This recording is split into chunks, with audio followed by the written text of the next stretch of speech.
तो सभी साथियों को महादेव। चलिए रिवाइज करते हैं मोशन चैप्टर को। स्टार्ट करते हैं मोशन के डेफिनेशन से। सपोज कि ये एक फिक्स्ड पॉइंट है और ये कोई ऑब्जेक्ट है। अगर इस ऑब्जेक्ट का पोजीशन पहले यहां था, थोड़ी समय बाद यहां हो गया, कुछ समय बाद यहां हो गया, यानी कि ऑब्जेक्ट का पोजीशन चेंज हो रहा है और टाइम के साथ चेंज हो रहा है, किसी फिक्स्ड पॉइंट के रिस्पेक्ट में चेंज हो रहा है, तो ऐसे किसी ऑब्जेक्ट को हम कह सकते हैं कि वो ऑब्जेक्ट मोशन में है। यही बात यहां पर भी लिखा है मैंने कि अगर किसी ऑब्जेक्ट का पोजीशन चेंज हो, यानी कि वो अपना जगह चेंज करे, टाइम के साथ चेंज करे और किसी फिक्स्ड पॉइंट के रिस्पेक्ट में चेंज करे, तो ऐसे किसी ऑब्जेक्ट को हम कह सकते हैं कि वो ऑब्जेक्ट मोशन में है। लेकिन अगर कोई ऑब्जेक्ट ऐसा ना करे, यानी कि वो टाइम के साथ अपना पोजीशन चेंज ना करे, तो फिर ऐसे किसी ऑब्जेक्ट को हम कह सकते हैं कि वो ऑब्जेक्ट रेस्ट में है। तो ये तो बात हो गई रेस्ट एंड मोशन की। बट आप ध्यान रखना कि रेस्ट एंड मोशन हमेशा एक रिलेटिव टर्म होता है।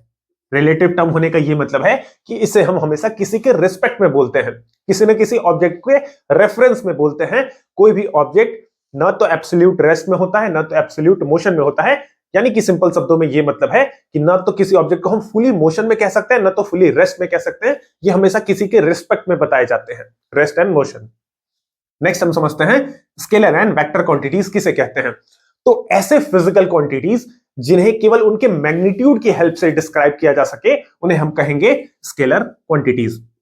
फिजिकल क्वांटिटीज होने का यह मतलब होता है, ये वैसे क्वांटिटीज होते हैं जिनका मेजरमेंट किया जा सके, उनको नापा जा सके, तो ऐसे क्वांटिटीज को फिजिकल क्वांटिटीज कहते हैं। और वो फिजिकल क्वांटिटीज जिनको केवल मैग्नीट्यूड की हेल्प से बताया जा सके, मैग्नीट्यूड को आप साइज भी समझ सकते हो, यानी कि जब मेजर करेंगे हम, जब उसे नापेंगे तो उसका कुछ ना कुछ वैल्यू आएगा, तो केवल मैग्नीट्यूड की हेल्प से बताया जा सके और डायरेक्शन की जरूरत ना पड़े, ऐसे क्वांटिटीज को स्केलर क्वांटिटीज कहेंगे। एग्जांपल है distance, speed, time, length, mass, temperature, electric current, ये सभी के सभी स्केलर क्वांटिटीज कहलाएंगे। नेक्स्ट वेक्टर क्वांटिटीज ऐसे फिजिकल क्वांटिटीज को कहते हैं जिनके पास दोनों ही हो, यानी कि इनके पास मैग्नीट्यूड तो हो ही, जब आप इसे मेजर करोगे तो उसका कुछ ना कुछ वैल्यू आएगा, साथ ही साथ इनमें डायरेक्शन भी होता है। So they have both magnitude and direction, तो ऐसे क्वांटिटीज को कहते हैं वेक्टर क्वांटिटीज। एग्जांपल के तौर पर displacement, velocity, acceleration, force, weight etcetera, ये सभी के सभी वेक्टर क्वांटिटीज कहलाएंगे। ये क्वेश्चन आप खुद से प्रिपेयर करना। नेक्स्ट अब हम समझते हैं डिस्टेंस एंड डिस्प्लेसमेंट। तो इसे समझने के लिए एक एग्जांपल को कंसीडर किया जाए। सपोज कि कोई ऑब्जेक्ट पॉइंट ए से मूव करना स्टार्ट करे और मूव करते हुए ये पहुंचे किसी पॉइंट बी तक। तो इस दौरान ऑब्जेक्ट ने जो भी रास्ता लिया, उस पूरे के पूरे रास्ते का टोटल लेंथ अगर उसे हम मेजर कर दें तो ये लेंथ होगा डिस्टेंस, यानी कि ये टोटल लेंथ कहलाएगा डिस्टेंस।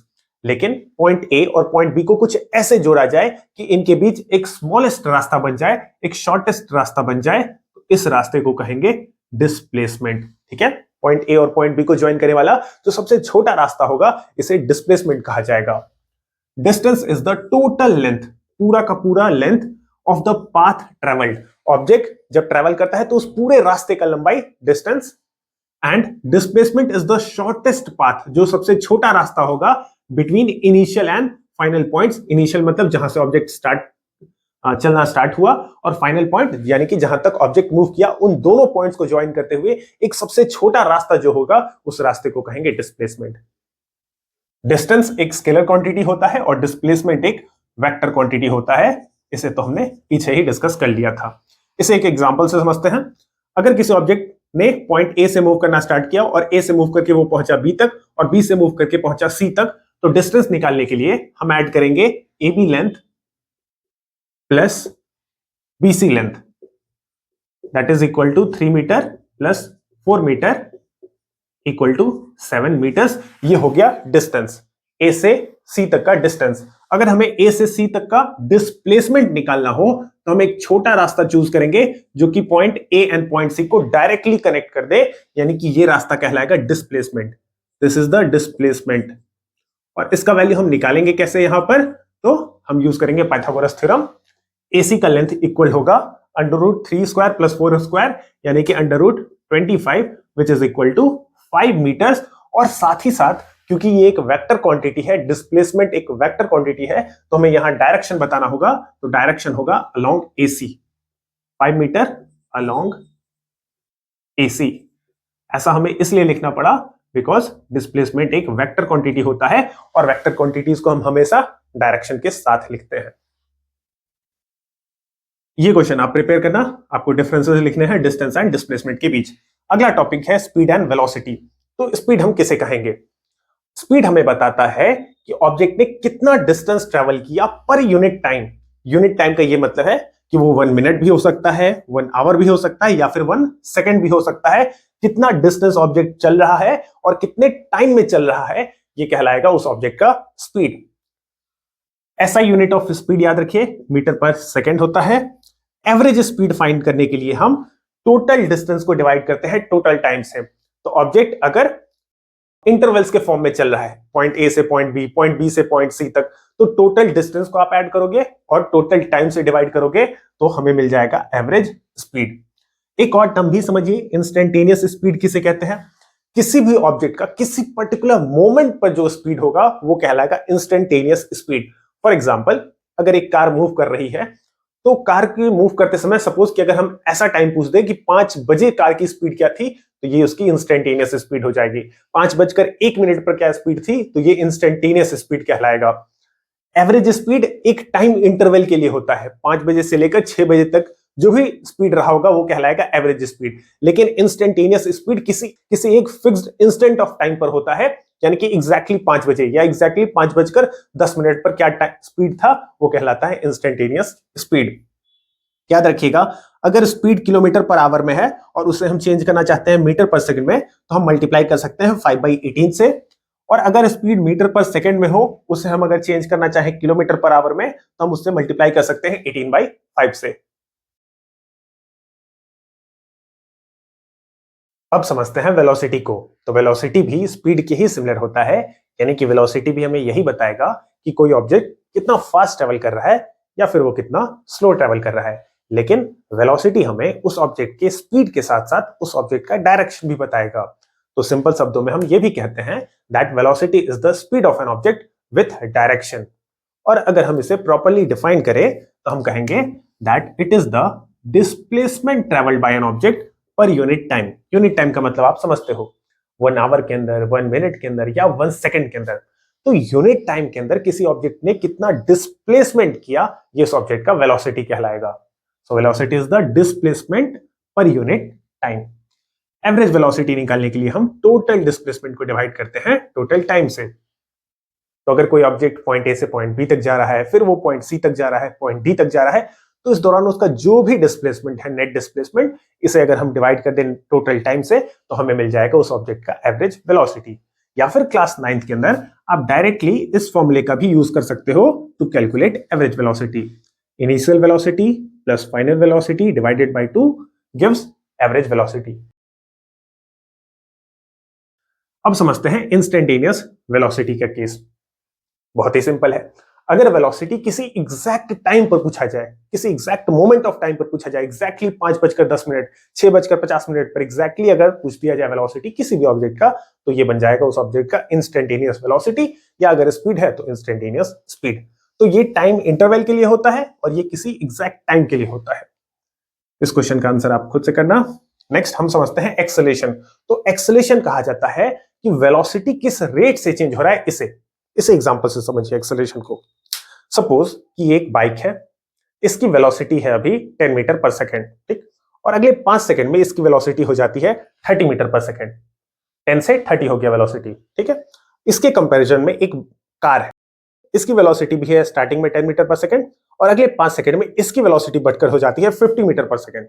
तो हम इस केस में हमने ये देखा कि कार की वेलोसिटी हो रही है 10 से 50 मीटर पर सेकंड, जबकि बाइक की वेलोसिटी चेंज हो रही है 10 से 30 मीटर पर सेकंड।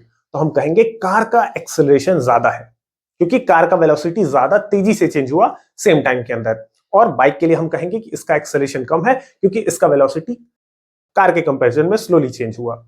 तो हमें एक्सेलरेशन यही बताता है कि वेलोसिटी किस रेट से चेंज हो रहा है।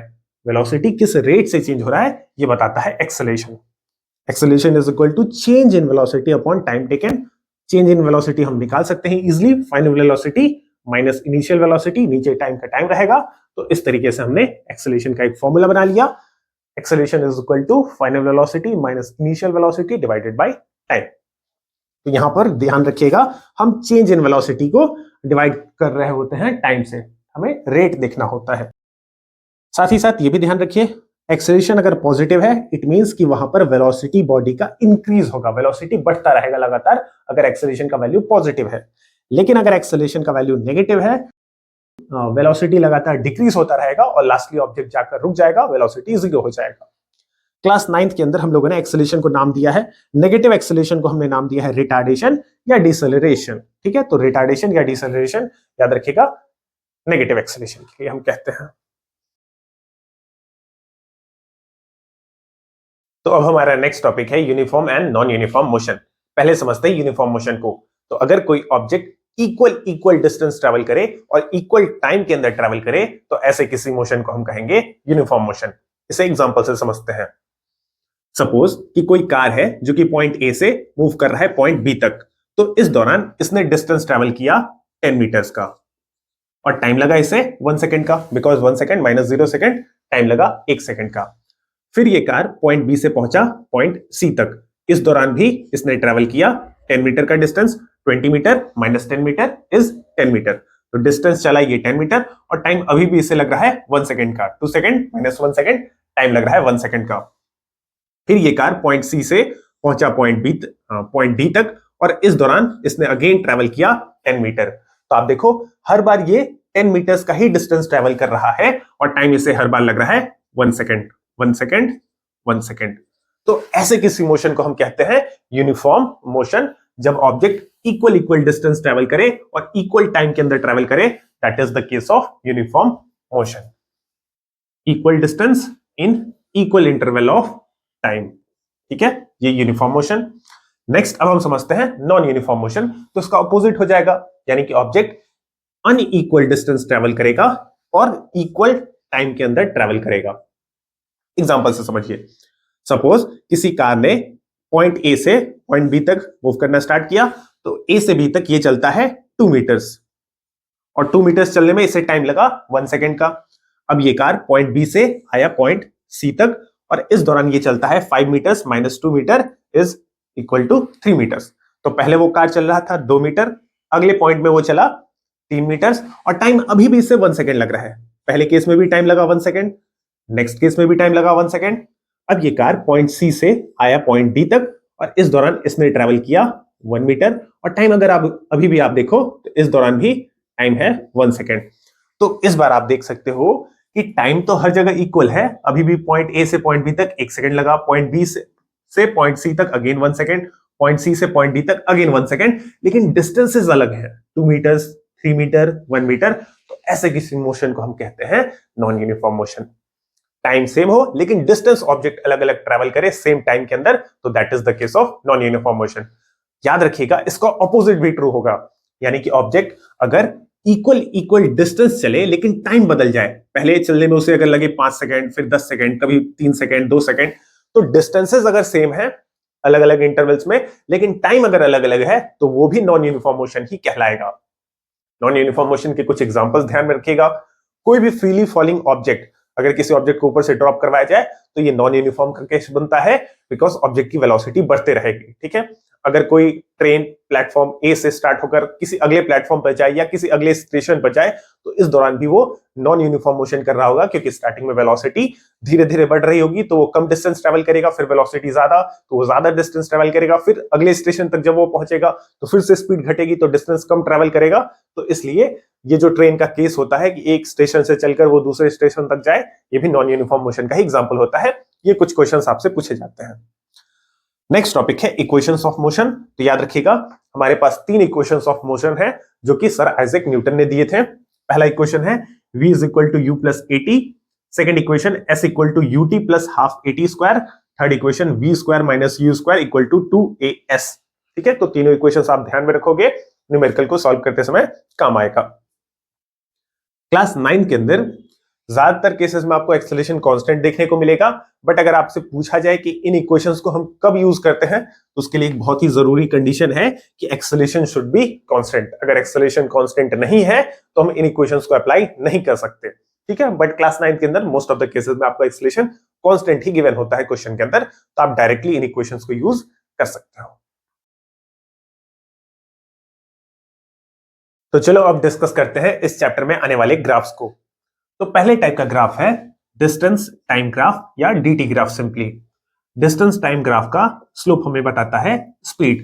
तो क्वेश्चन के अंदर आपको डिस्टेंस टाइम ग्राफ देकर उससे स्पीड पूछा जा सकता है। स्पीड फाइंड करने के लिए सिंपली आप स्लोप को फाइंड कर लोगे और स्लोप फाइंड करने के लिए आप यूज कर सकते हो formula y2 minus y1 upon x2 minus x1। बहुत ही सिंपल फॉर्मूला है। तो आप ग्राफ के अंदर किन्हीं भी दो पॉइंट्स को सेलेक्ट कर लेना, उनके कोऑर्डिनेट्स को इस फॉर्मूले के अंदर पुट कर देना, y2 minus y1 upon x2 minus x1। आपको इजीली स्लोप मिल जाएगा ग्राफ का। जो भी स्लोप का वैल्यू होगा वही उस ग्राफ के लिए स्पीड का भी वैल्यू हो जाएगा। और इस ग्राफ का एरिया हमें कुछ भी नहीं बताता, तो एरिया याद रखने की जरूरत नहीं है। ठीक है, अब हम डिस्कस करते हैं पहले केस को। तो डीटी ग्राफ के अंदर पहला केस ये है कि अगर ऑब्जेक्ट रेस्ट में हो। ऑब्जेक्ट अगर रेस्ट में होगा तो ग्राफ का नेचर आप यहां पर देख सकते हो कि ग्राफ एक स्ट्रेट लाइन होता है और ये स्ट्रेट लाइन पैरेलल होता है टाइम एक्सिस के। तो अगर डिस्टेंस टाइम ग्राफ आपको कहीं पर ऐसा दिखे क्वेश्चन में कि एक स्ट्रेट लाइन है और ये टाइम एक्सिस के पैरेलल है, तो आप समझ जाना कि ऑब्जेक्ट रेस्ट में है। ठीक है, ऑब्जेक्ट रेस्ट में है। सेकंड केस, अगर ऑब्जेक्ट यूनिफॉर्म मोशन कर रहा हो। यूनिफॉर्म मोशन क्या होता है, अभी जस्ट हमने समझा था कि अगर ऑब्जेक्ट इक्वल इंटरवल्स के अंदर, इक्वल टाइम इंटरवल के अंदर इक्वल डिस्टेंसेस कवर करे तो वो यूनिफॉर्म मोशन कहलाता है। ग्राफ में भी आप इसे देख सकते हो 0 से 1, यानी कि यहां पर टाइम गैप है 1 सेकेंड का, तो ऑब्जेक्ट ने डिस्टेंस चला 5 मीटर्स। नेक्स्ट 2 से 1 सेकेंड तक, अगेन टाइम गैप है 1 सेकेंड का, ऑब्जेक्ट ने डिस्टेंस चला 5 मीटर्स। तो आप देख सकते हो टाइम गैप सेम है 1 सेकेंड और डिस्टेंसेस भी सेम है 5 मीटर ईच। तो ये यूनिफॉर्म मोशन का केस हो गया। यूनिफॉर्म मोशन के केस में आपको याद रखना है कि ग्राफ अगेन हमें स्ट्रेट लाइन देखने को मिला। और ये स्ट्रेट लाइन किस तरीके का है, ये स्ट्रेट लाइन एक ऐसा लाइन है जो कि एक्स एक्सिस के साथ, यानी कि टाइम एक्सिस के साथ सर्टेन एंगल पर है। ठीक है, मैं यहां पर लिख देता हूं कि ये थीटा एंगल पर है। तो अगर आपको स्ट्रेट लाइन दिखे और ऐसा स्ट्रेट लाइन दिखे जो कि एक्स एक्सिस के साथ किसी एंगल पर है, तो वो यूनिफॉर्म मोशन का ग्राफ हो जाएगा। यहां पर आप ध्यान रखना, ग्राफ का नेचर है स्ट्रेट लाइन। अब हम देखते हैं थर्ड केस को। अगर ऑब्जेक्ट नॉन यूनिफॉर्म मोशन में हो, तो नॉन यूनिफॉर्म मोशन के केस में याद रखिएगा जो डिस्टेंस टाइम ग्राफ होता है डीटी ग्राफ, वो एक कर्व होता है। तो ग्राफ का नेचर होगा कर्व। अगर आपको कर्व ग्राफ दिखे कहीं पर तो आप समझ जाना कि वो नॉन यूनिफॉर्म मोशन का केस है। और नॉन यूनिफॉर्म मोशन के लिए भी दो टाइप के ग्राफ हो सकते हैं। अगर स्पीड बढ़ रहा हो टाइम के साथ, टाइम बढ़ने के साथ साथ अगर स्पीड इंक्रीज कर रहा हो, यानी कि हम कह सकते हैं कि पॉजिटिव एक्सेलरेशन, एक्सेलरेशन अगर पॉजिटिव है तो ग्राफ आपको अपवर्ड फेसिंग मिलेगा। जो कर्व होगा वो अपवर्ड फेसिंग होगा, ऊपर के साइड ओपन होगा। और अगर स्पीड डिक्रीज हो रहा हो टाइम के साथ, यानी कि टाइम बढ़ रहा हो लेकिन ऑब्जेक्ट का स्पीड डिक्रीज हो रहा हो, तो कर्व हमें डाउनवर्ड फेसिंग मिलेगा। और इस केस में हम कहेंगे कि एक्सेलरेशन नेगेटिव है। और नेगेटिव एक्सेलरेशन को क्लास 9 के अंदर हम लोगों ने नाम दिया है डिसेलरेशन या फिर रिटार्डेशन। तो ये रिटार्डेशन का केस है, ये रिटार्डेशन। और ये पॉजिटिव एक्सेलरेशन, यहां पर स्पीड इंक्रीज होगा टाइम के साथ, स्पीड डिक्रीज होगा टाइम के साथ। तो ये दोनों ही ग्राफ्स नॉन यूनिफॉर्म मोशन के हैं। हमने डिस्कस कर लिया डिस्टेंस टाइम ग्राफ को। तो अब हम डिस्कस करते हैं सेकेंड टाइप ऑफ ग्राफ को, जो कि है डिस्प्लेसमेंट टाइम ग्राफ। और ये ऑलमोस्ट सेम ही है डिस्टेंस टाइम ग्राफ जैसा ही। यहां पर जो स्लोप है ये हमें वेलोसिटी बताएगा, जबकि डिस्टेंस टाइम ग्राफ के अंदर स्लोप हमें स्पीड देता था। स्लोप के लिए अगेन आप उसी सेम फॉर्मूले का यूज कर सकते हो, y coordinate y2 minus y1 upon x2 minus x1। और एरिया हमें इस बार भी कुछ नहीं देगा डिस्प्लेसमेंट टाइम ग्राफ के केस में। तो पहला केस है कि अगर ऑब्जेक्ट रेस्ट पर हो। ऑब्जेक्ट अगर रेस्ट पर है तो हम जैसा कि जानते हैं डिस्टेंस टाइम ग्राफ से कि यहां पर ग्राफ हमें एक स्ट्रेट लाइन देखने को मिलेगा और ये स्ट्रेट लाइन पैरेलल होगा टाइम एक्सिस के। तो यहां पर वेलोसिटी आप 0 कह सकते हो।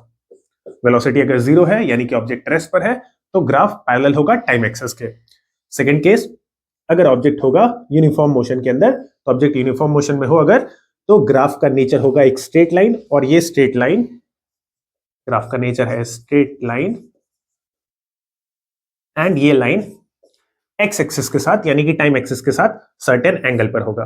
लेट्स से थीटा एंगल पर है। ठीक है, तो वही सेम बात। थर्ड केस, अगर ऑब्जेक्ट नॉन यूनिफॉर्म मोशन में हो, और इसके अंदर दो केसेस बनेंगे। अगर वेलोसिटी टाइम के साथ इंक्रीज हो रहा हो, वेलोसिटी बढ़ रहा हो टाइम के बढ़ने के साथ साथ, तो ग्राफ यहां पर हमें कर्व ही मिलता है दोनों ही केसेस में, लेकिन ये कर्व अपवर्ड फेसिंग होगा,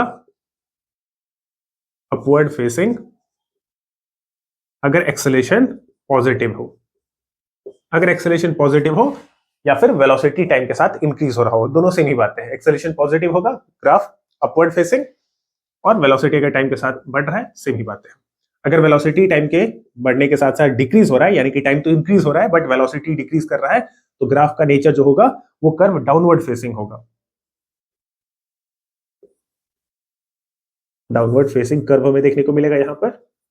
और इस केस में हम एक्सेलेरेशन को नेगेटिव कह सकते हैं, एक्सेलेरेशन यहां पर नेगेटिव है, इसे आप रिटार्डेशन कहो या डिसेलरेशन कहो, ये वही बातें हो गई।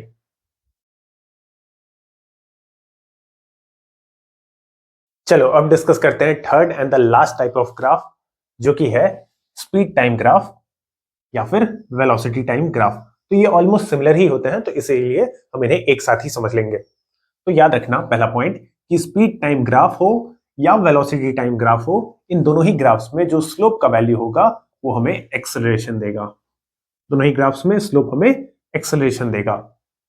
दूसरा बात ये कि स्पीड टाइम ग्राफ के लिए जो एरिया होता है ये हमें डिस्टेंस देता है, और वेलोसिटी टाइम ग्राफ का जो भी एरिया होगा ये हमें डिस्प्लेसमेंट देगा।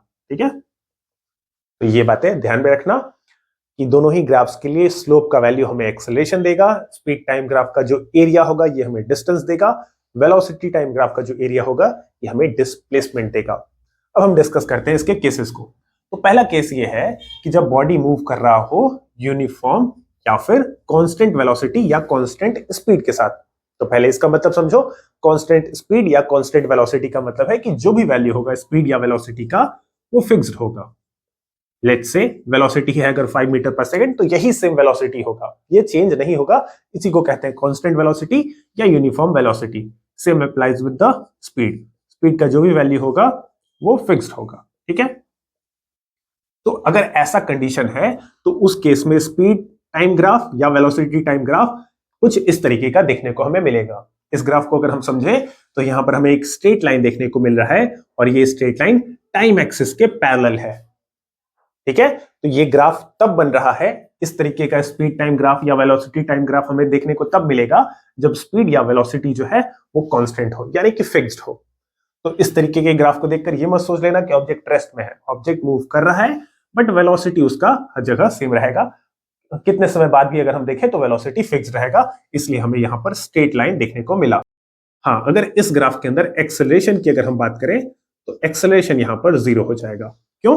क्योंकि वेलोसिटी जो है वो कांस्टेंट है, और कांस्टेंट वेलोसिटी जब होगा एक्सेलरेशन 0। ठीक है, तो वेलोसिटी कांस्टेंट इसलिए एक्सेलरेशन 0। ये था पहले टाइप का ग्राफ। अब हम समझते हैं सेकंड केस को। तो सेकंड केस के अंदर हमारे पास दो टाइप के ग्राफ है, यूनिफॉर्मली एक्सेलरेशन का केस है और यूनिफॉर्म रिटार्डेशन का केस है। तो पहले तो यूनिफॉर्म एक्सेलरेशन से मतलब समझ लो कि एक्सेलरेशन का जो भी वैल्यू होगा वो यहां पर कांस्टेंट होगा। ठीक है, जो भी वैल्यू हो एक्सेलरेशन का, लेट्स से एक्सेलरेशन है अगर 5 मीटर पर सेकंड स्क्वायर, तो ये वैल्यू चेंज नहीं होगा। अगर एक्सेलरेशन नेगेटिव में है, लेट्स से 7 मीटर पर सेकंड स्क्वायर, तो ये वैल्यू फिक्स्ड होगा। तो यूनिफॉर्म होने का ये मतलब है पहले तो। अब हम ग्राफ को समझते हैं। तो स्पीड टाइम ग्राफ या वेलोसिटी टाइम ग्राफ हमें एक स्ट्रेट लाइन ग्राफ देखने को मिलेगा जो कि कुछ एंगल पर होगा, एक्स एक्सिस यानी कि टाइम एक्सिस के साथ, और ये स्ट्रेट लाइन है विथ पॉजिटिव स्लोप है, ग्राफ ऊपर जाता हुआ दिखेगा।